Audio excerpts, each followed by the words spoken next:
Hello dear student, everyone. Welcome to my English channel. बाबू नए विद्यार्थियों से मेरा निवेदन है कि मेरे चैनल को सब्सक्राइब करें, बेल के आइकन को दबाएं और अपने दोस्तों में बाबू मेरे वीडियो को शेयर करें। और पसंद पड़े बाबू तब मेरे चैनल पसंद पड़े बाबू तब मेरे वीडियो को बाबू आज मैं आप लोगों को एक्टिव से पैसिव वॉइस के बनाने के रूल को यानी आज मेरा क्लास बाबू छठा क्लास है एक्टिव से पैसिव वॉइस बनाने के रूल के तहत समझ गए। आज मैं आपको पास्ट परफेक्ट टेंस के अंतर्गत एक्टिव से पैसिव वॉइस कैसे बनाए जाते हैं उसके बारे में आपको बड़ा सरल, बड़ा आसान और बड़ा साधारण ट्रिक के आधार पर बताने के लिए जा रहा हूँ। बाबू पास्ट परफेक्ट टेंस, तो पास्ट परफेक्ट टेंस में एक्टिव से पैसिव बनाने का रूल बड़ा आसान है। रूल क्या आसान है बाबू? देखिए, सब्जेक्ट प्लस है plus been plus V3 plus by again plus subject. Grammar के स्ट्रक्चर के अनुसार passive form plus have plus been plus V3 plus dot, ये स्ट्रक्चर होता है एक्टिव से पैसिव बदलने का पास्ट परफेक्ट टेंस का। समझ गए? कितना तो समझ गए बाबू। अब आइए पास्ट परफेक्ट टेंस के अंतर्गत एक्टिव वॉइस को सेंटेंस को देखें। I had written a letter, मैं एक पत्र लिख चुका था या मैंने एक पत्र लिखा था। समझ बात बराबर, समझ गए? और ऐसे सेंटेंस को पैसिव वॉइस में बदलने का रूल होता है बाबू, subject plus had plus been plus V3 plus by again plus object लगा करके वाक्य को पूरा बना। अब इसमें कुछ नियम है बाबू जो कि मैंने बार बार बताता जा रहा हूँ हर टॉपिक पर। इसका पहला नियम है एक्टिव से पैसिव बनाने का बाबू कि subject change to object plus, यानी सब्जेक्ट जो है ऑब्जेक्ट के स्थान पर चला जाता है, समझे, रख लिया जाता है, और ऑब्जेक्ट को सब्जेक्ट के स्थान पर रखा जाता है, समझ लिया। और उसके वो जो सब्जेक्ट जो ऑब्जेक्ट सब्जेक्ट होते हैं उसके अनुसार से वाक्य की संरचना करते हैं, वाक्य बनाते हैं, वाक्य लिखते हैं, समझ लिया ना। और यहाँ पर देखिए सब्जेक्ट है आई और लेटर क्या है ऑब्जेक्ट, तो हम ऑब्जेक्ट को रखेंगे ना, ये क्या है आर्टिकुलेशन, समझ लीजिए। अब देखिए लेटर सब्जेक्ट के रूप में आ रहा है, लेटर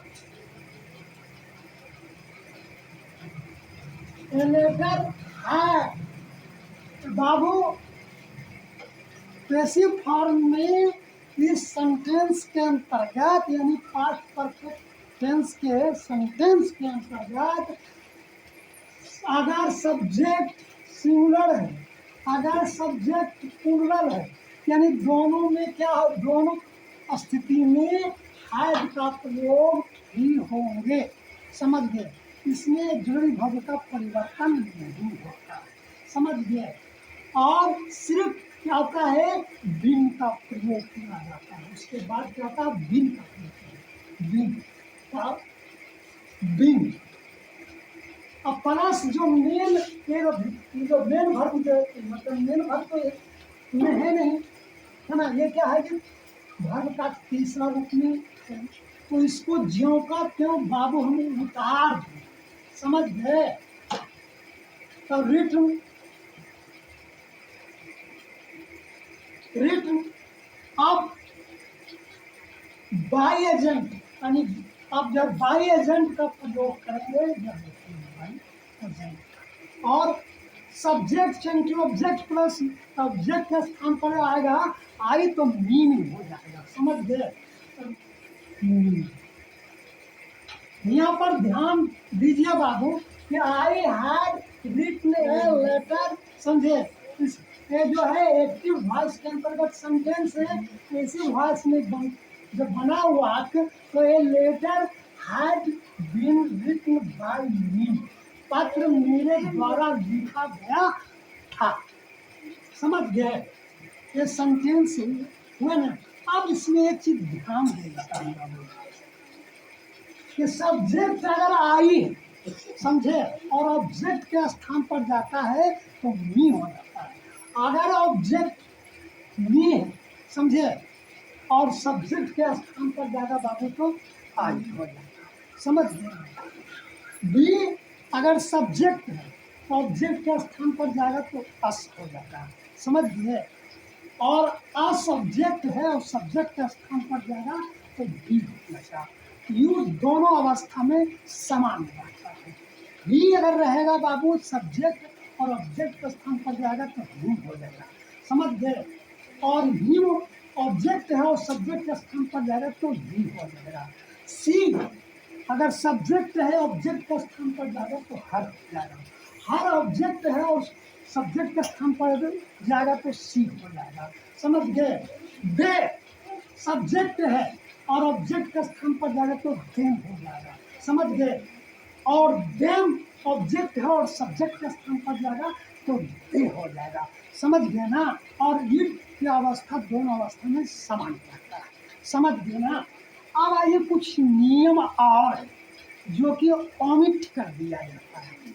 ओमिट क्या किया जाता है जी, जैसे doctor, police, doctor, police, anybody, somebody, one body, nobody, none body, ऐसे है सब्जेक्ट, ऐसे है शब्द अगर सब्जेक्ट के रूप में है, समझ गए, तो ऑब्जेक्ट के स्थान पर इसे ओमिट कर दिया जाता है। एक और रूल है, अगर पैसिव वर्ब, अगर पैसिव फॉर्म का सब्जेक्ट, समझे, बिना ऑब्जेक्ट से भाव स्पष्ट करता है, समझ गए, तो I, we, you, they, he, she, it का भी प्रयोग नहीं होता है।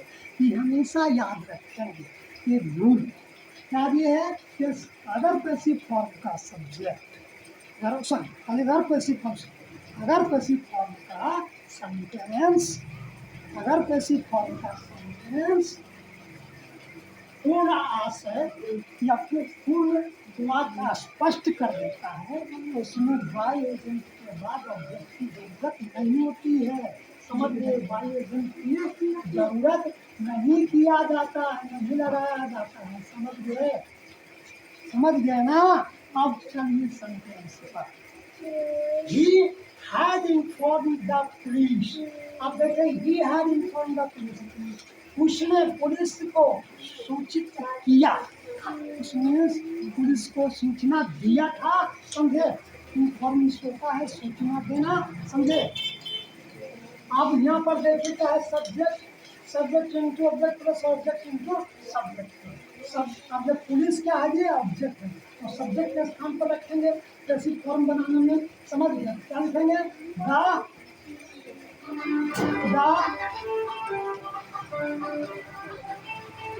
Police had been informed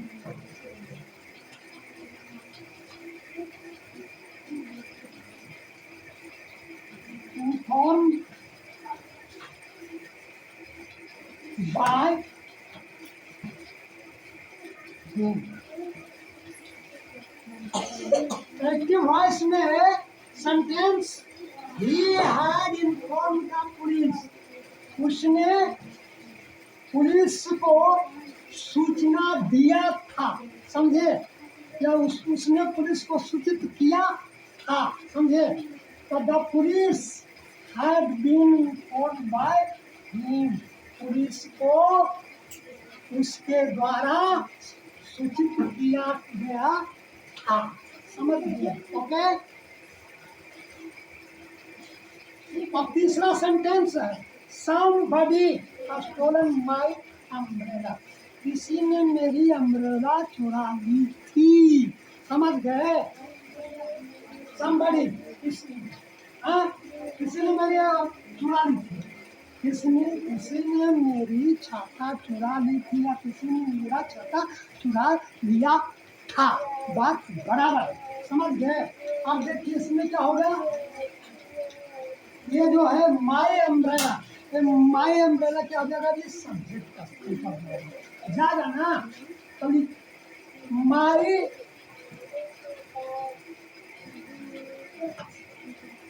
umbrella had been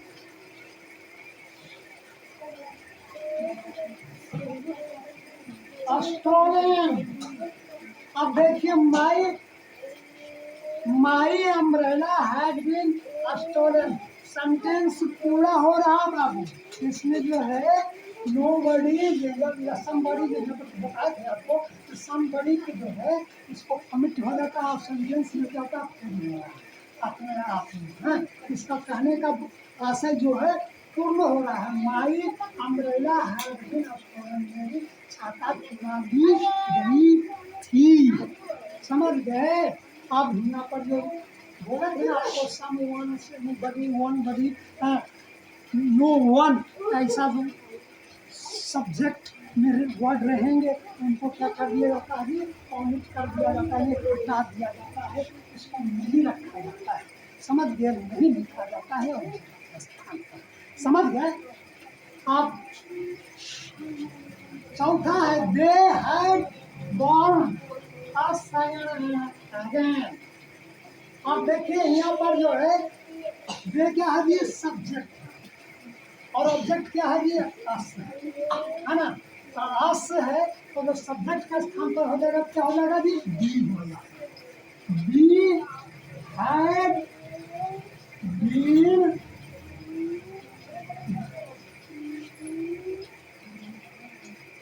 born again and again, again and again।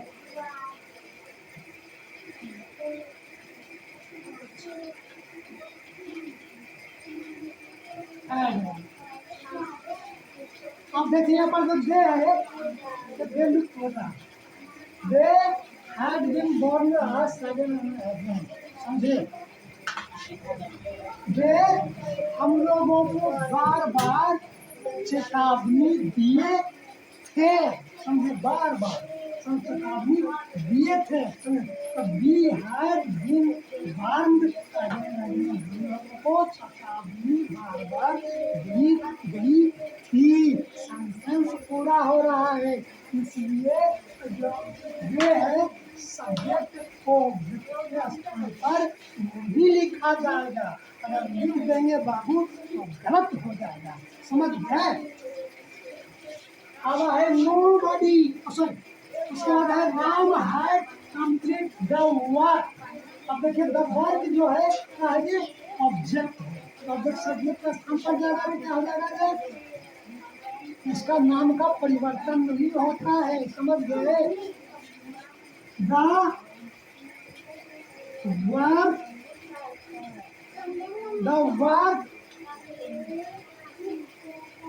Work had been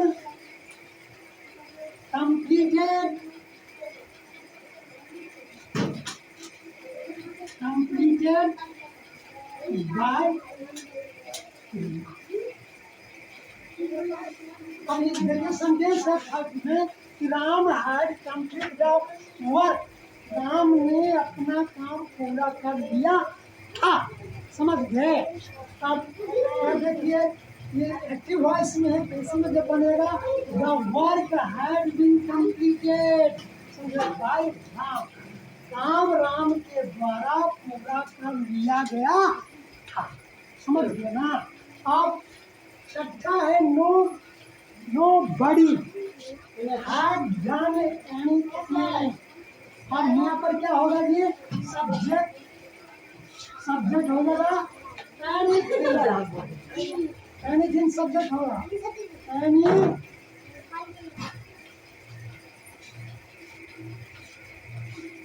any,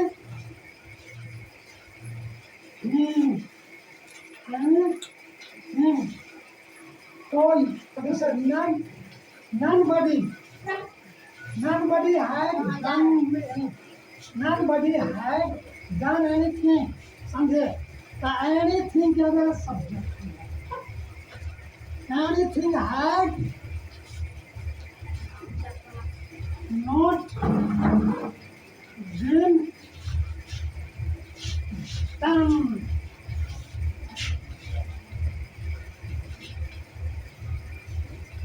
nobody,